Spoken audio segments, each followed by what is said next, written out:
Hello everyone, this is Hima here, your best friend from Blackboard Learners.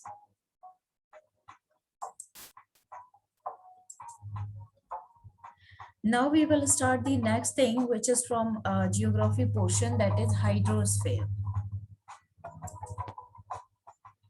To know about this chapter, first we need to know the topic of this chapter, that is hydrosphere. So you can see in this picture many things are there. This is the showing the hydrosphere. What does it mean? Steam and river, the pictures of rivers and glaciers, a picture you can see.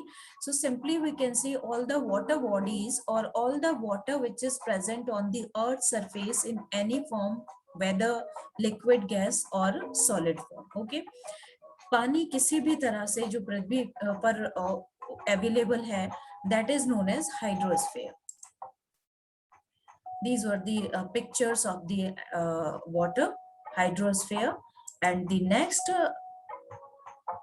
we need to know the definition also of the hydrosphere. So what is hydrosphere? The definition is the part of the earth which is covered by water in any form is called hydrosphere. Any form in the sense ki whether it is liquid, water, liquid, gas or solid form. Okay, तो किसी भी form में पानी का जमीन पर पृथ्वी पर होना is called hydrosphere. Or in other words, we can say water is an indispensable natural source. Indispensable in the sense ki very essential natural source for human beings. On the earth, water is found in all its form. कई सारे forms में मिलता है हमको पानी पृथ्वी पर. That is solid. Solid in the sense कि ice form में मिलता है, ice sheets होती हैं, that is in glaciers. Okay, जो पीछे आपने picture देखी वो that was glaciers picture. And liquid form में होता है, that is water.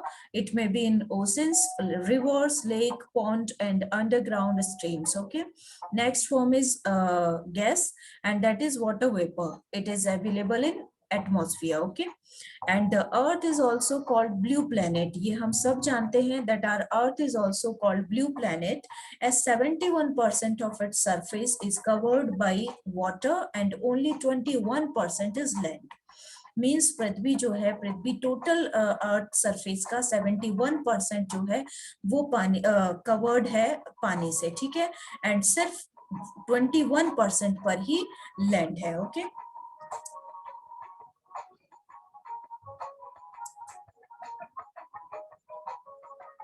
next we will try to understand about the water cycle. What is water cycle? So to understand it, first we need to know the definition that what is water cycle.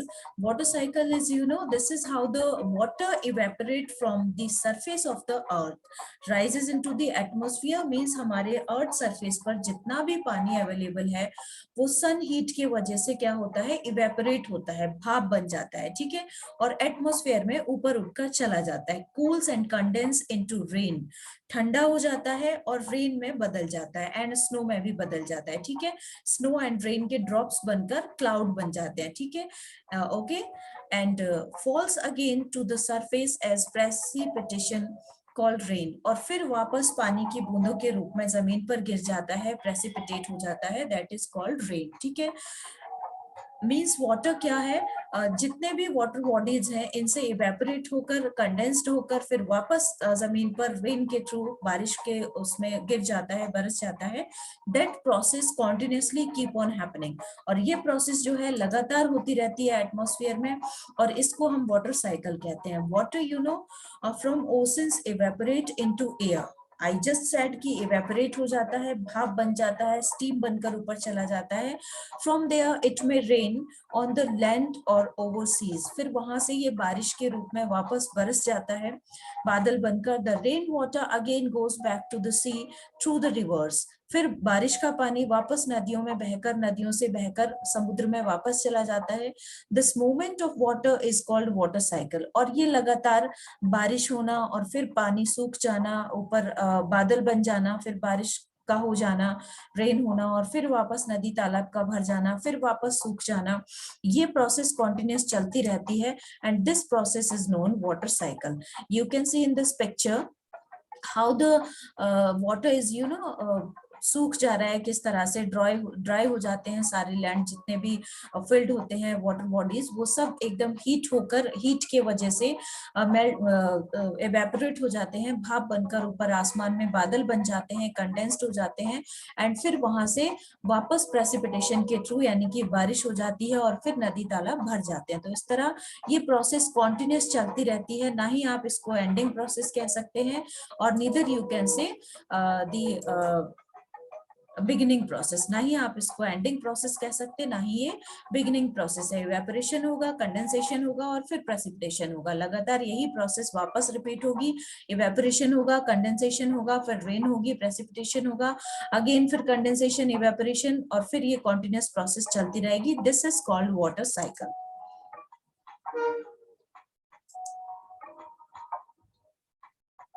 When water heated, जब heat होती है, सूर्य की गर्मी पड़ती है, changes into vapour, तब वो vapour में बदल जाता है पानी। Due to heat of the sun, sun की इतनी ज्यादा हीट की वजह से सारे जितने भी वाटर बॉडीज होंगे वो सूख जाते हैं।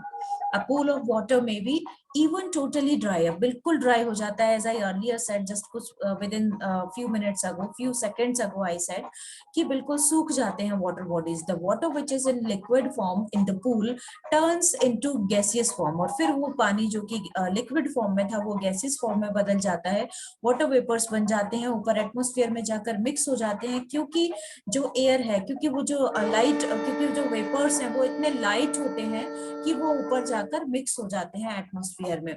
This is known as evaporation, और इस प्रोसेस को इवेपोरेशन कहते हैं। It takes place everywhere from all water bodies, हर वाटर बॉडीज में इसी तरह की प्रोसेस होती है इवेपोरेशन की। Okay, it is generally greater over the seas in sea contrast of the land to the land, means कि sea level पर sea जहां होंगे वहां ज्यादा होती है, since evaporation is caused by heat, क्योंकि ये heat के थ्रू होता है, तो मैक्सिमम जितना भी ये इक्वेटर के आसपास जो सीज हैं वहां पर ये मीन्स कि सी एरियाज में ये प्रोसेस ज्यादा होती है, क्योंकि वहां पर हीट डायरेक्टली मिलती है। Water is lighter than the air, तो पानी जो है हल्का होता है एयर से, and being only just over half as heavy, and so it is वापस क्या हो जाता है, कैरिड ऊपर ले जाया जा सकता है बाय द विंड, हवा के थ्रू ये आराम से ऊपर ले जाया जा सकता है, और फिर ऊपर थ्रू द इवेपोरेशन, और इस इवेपोरेशन के थ्रू एटमॉस्फेयर में मॉइस्चर क्रिएट हो जाता है। सिंपली आप सोचो कि जो पानी भरा हुआ है नदी तालाबों में, वो नदी तालाबों से ऊपर बनकर जा रहा है, स्टीम बनकर, वेपर बनकर जा रहा है, और एटमॉस्फेयर में वेपर इन द सेंस क्या है, कहीं ना कहीं that are the drops of water, तो वो एटमॉस्फेयर को मॉइस्चर करते हैं, और ये मॉइस्चर जो है एटमॉस्फेयर में अवेलेबल रहता है। Now in this picture you can see one ice type picture is there. These are the glaciers. Okay, river of moving ice is called glacier. Means कि बहुत बड़ी बड़ी जो रिवर्स होती हैं उनमें इस तरह की कुछ चट्टानें होती हैं बर्फ की, जो कि लगातार उस पर मूव कर रही होती है, लगातार वहां होती हैं, तो river of moving ice is called glaciers. ठीक है, it is found in high altitude and high latitude, high altitude और हाई लेटीट्यूड पर होती है ये ग्लेशियर्स, क्योंकि वहां इतना एरिया एकदम ठंडा हो जाता है कि वाटर जो है that is in frozen form, वो वहां पर जाकर जम जाता है। We cannot increase the total quantity of water on the earth surface. हम वाटर की जो क्वांटिटी है अर्थ सरफेस पर, उसको हम इंक्रीज नहीं कर सकते, कुछ भी नहीं कर सकते हम उसमें, but we can just use the water we are using. हम उस वाटर प्रोसेस जो हम वाटर को यूज कर रहे हैं उसमें थोड़ा सा कंट्रोल कर सकते हैं। We can control the way of using the water. ठीक है, in order to enough water to meet the needs of the growing population. जिस तरह से कि हमारी पॉपुलेशन बढ़ती जा रही है उसके according we must be very careful about its use, क्योंकि एक पर्टिकुलर अमाउंट में है दैट वी नो कि खत्म नहीं होगा, बट फिर भी कभी ना कभी ये खत्म होगा। So we should be very wise by using the water to save this precious resource. ये हमारा बहुत इंपॉर्टेंट रिसोर्स है, that water conservation should be a part of our life. तो पानी का संरक्षण करना, पानी को बचाना, वेस्ट होने से रोकना, ये हमारी रिस्पॉन्सिबिलिटी होना चाहिए। जीवन एक पर्टिकुलर लाइफ जीने के लिए without the scarcity of water, जो कि हमें पानी की कमी को फेस ना करना पड़े, आगे हमारी जनरेशंस को फेस ना करना पड़े, इसके लिए हमें वाटर कंजर्वेशन जैसी प्रोसेसेस को यूज करना चाहिए। एक फैक्ट है यहाँ पर, डिड यू नो करके, that is do you know on 22nd March every year we celebrate World Water Day. World Water Day water use of water awareness को ज्यादा से ज्यादा फैलाने के लिए हम इस को वर्ल्ड वाइडली सेलिब्रेट करते हैं on 22nd March.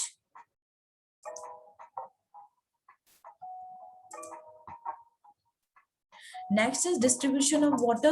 Let's see what does it mean. The water available on the earth surface is of two types. जो जमीन पर, पृथ्वी पर, अर्थ सरफेस पर जो वाटर अवेलेबल है वो टू टाइप्स में है, ठीक है. One is fresh water and second is salt water.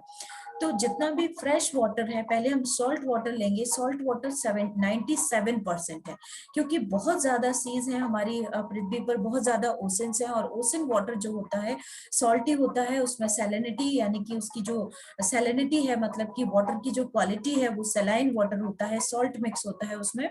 तो इसलिए 97% वाटर हमारे पास ऐसा है जो सॉल्ट वाटर है, which is not suitable for drinking. And जो फ्रेश वाटर है दैट इज ओनली 3%, और 3% में भी 1% is water is there which we can use for drinking.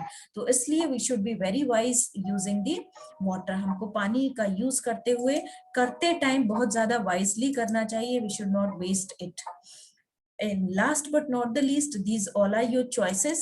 These are your choices, but you have to do it. You have no choice. Like, share, subscribe, comment, press the bell icon. And thank you so very much for giving your love to us. And Hema Sharma, always your best friend from Blackboard Learners. Stay tuned for the new videos. And इस video का link जो है आपको Telegram पर मिल जाएगा. तो इस video में आपको टेलीग्राम का लिंक मैंने शेयर किया है, तो इसलिए टेलीग्राम ग्रुप का लिंक एक बार जरूर चेक कर लें. और जो भी वीडियोस होंगे टेलीग्राम पर भी भेजे जाते हैं, बल्कि वहां पहले भेजे जाते हैं.